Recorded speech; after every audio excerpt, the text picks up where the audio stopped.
दो लोग थे जो आपस में बहुत मोहब्बत करते थे, फारूक और सोलेहा।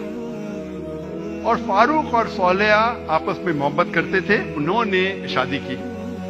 शादी के 3 महीने बाद जिहाद का ऐलान होता है और फारूक जाते हैं जिहाद पर। जिहाद के जाने से पहले वो अपनी अहलिया, अपनी बीवी सोलेहा को 30,000 दिनार देते हैं। 30,000 दिनार एक यूके के आदमी ने कैलकुलेट किया और कहा कि वो होते 2 मिलियन पाउंड। 2 मिलियन पाउंड को मैं तब्दील करूंगा रुपये में, हो जाता है 15 करोड़ रुपये। वो देते हैं 30,000 दिनार, 2 मिलियन पाउंड, 15 करोड़ रुपये अपनी अहलिया को, और कहते हैं कि इसे महफूज रखो, इसे खर्च मत करो, मैं जिहाद के लिए जा रहा हूं।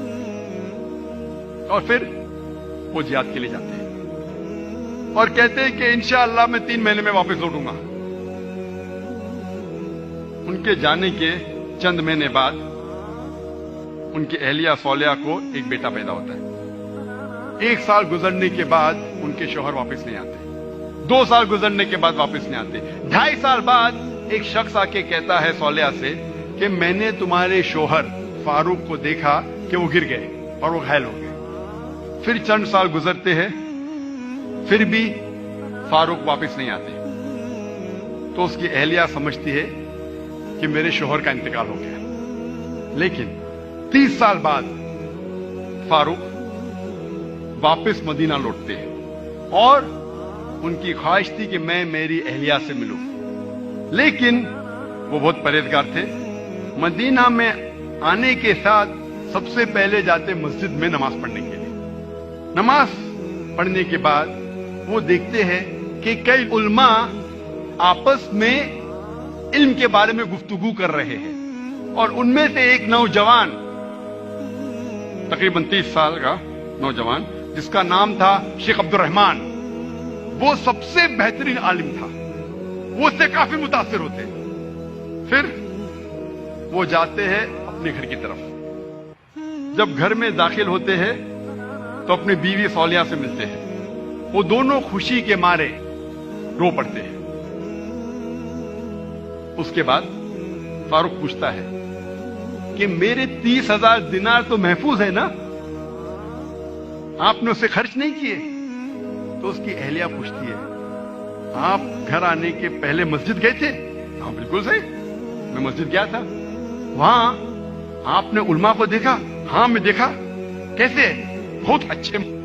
खुशी की बात है कि इस शहर में ऐसे उल्मा हैं। तो उसकी अहलिया उससे पूछती है, सबसे बेहतरीन आलिम आपको कौन लगे? तो फारूक कहते सबसे बेहतरीन आलिम थे शेख अब्दुल रहमान। तो उसकी अहलिया पूछती है कि अगर अल्लाह आपको शेख अब्दुल रहमान जैसा इल्म दे तो आप कितना खर्चा कर सकते इस इल्म के लिए?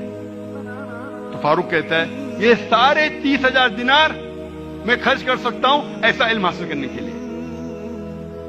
फिर उसकी बीवी पूछती है कि अगर आपका बेटा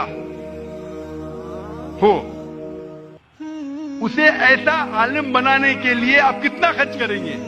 तो फारूक कहते मैं 30,000 दिनार से ज्यादा खर्चा कर सकता हूं, 15 करोड़ रुपए से ज्यादा खर्चा कर सकता हूं अपने बेटे को शेख अब्दुल रहमान बनाने के लिए। तो उसकी अहलिया कहती है आपके जाने के बाद मुझे एक बेटा पैदा हुआ और ये शेख अब्दुल रहमान आपका बेटा है और आपके 30,000 दिनार मैंने खर्च किए इसको आलिम बनाने के लिए। आप सोच सकते उस वक्त बेटे को आलिम बनाने के लिए वालदा खर्चा करती है 30,000 दिनार, 2 मिलियन पाउंड, 15 करोड़ रुपए। आज कौन सा मुसलमान अपने बेटे को आलिम बनाने के लिए 15 करोड़ रुपया खर्चा करने को तैयार है?